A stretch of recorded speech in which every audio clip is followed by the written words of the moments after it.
আছি বৃন্দাবনের নন্দগ্রামে।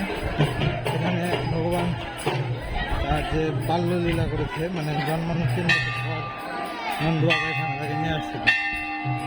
গোকুলে বিভিন্ন সময় বিভিন্ন দানবের অত্যাচার ছিল।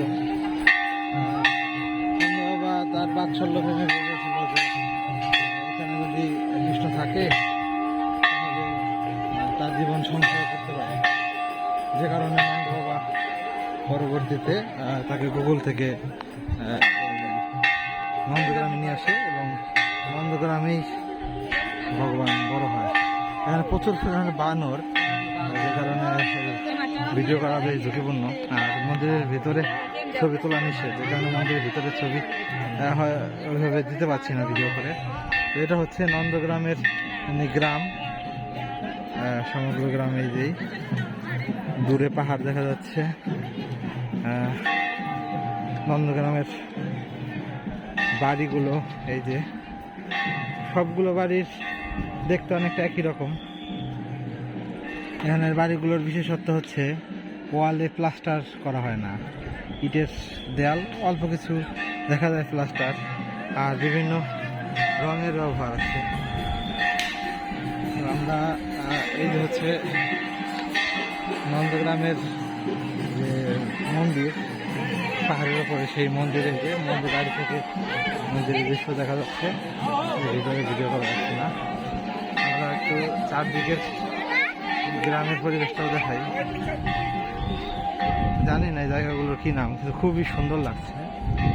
আর এইদিকে অসাধারণ একটা দৃশ্য, খুবই অসাধারণ লাগতেছে। আমি এর আগেও আসছি, সেই সময় প্রচণ্ড কুয়াশা থাকায় দূরের পরিবেশটা সেভাবে দেখা যায় না, কিন্তু আজকে রোদ থাকায় একদমই একদম সব কিছু স্বচ্ছ পরিষ্কার পরিষ্কার লাগতেছে, দারুণ লাগতেছে। আমি দিল্লি যাইনি, কিন্তু অনেক দূরে ধুধু করে একটা শহর দেখা যায়। এখান থেকে দিল্লি বেশি দূর না, 50-60 কিলো হবে। আমার মনে হচ্ছে দিল্লি এখান থেকে আমি দেখতে পাচ্ছি। খুবই গুড়ি গুড়ি গুড়ি গুড়ি বিল্ডিং, অনেক দূর অনেক দূর।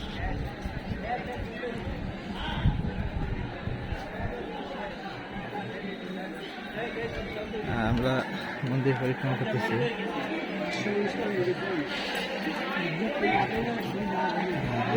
মন্দিরের চূড়া,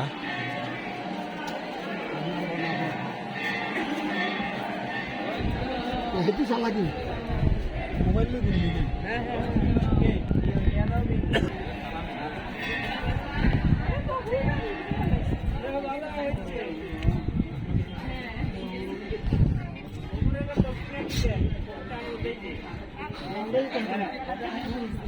দক্ষিণে দেয়, বহু টানি উঠেছে, বহুটা দক্ষিণে দেয়। হ্যাঁ, টানি উঠেছে। দর্শন করা হইতো না। আরে सरदारजी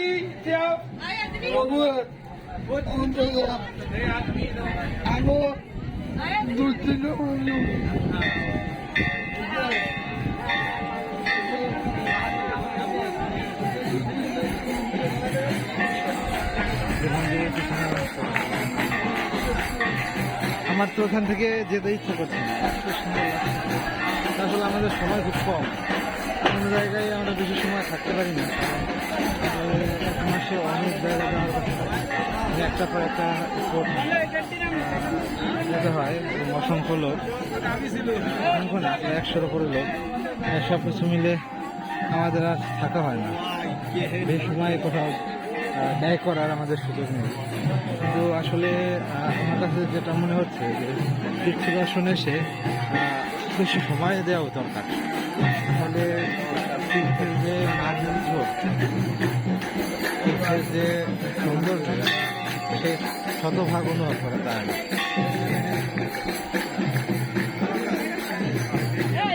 কেউ যদি শুধুমাত্র মানে গ্রুপ বাদ দিয়ে একা একা আসে, তীর্থগুলো দর্শন করে বেশ মজা পাওয়া যায়। এখানে সারাদিন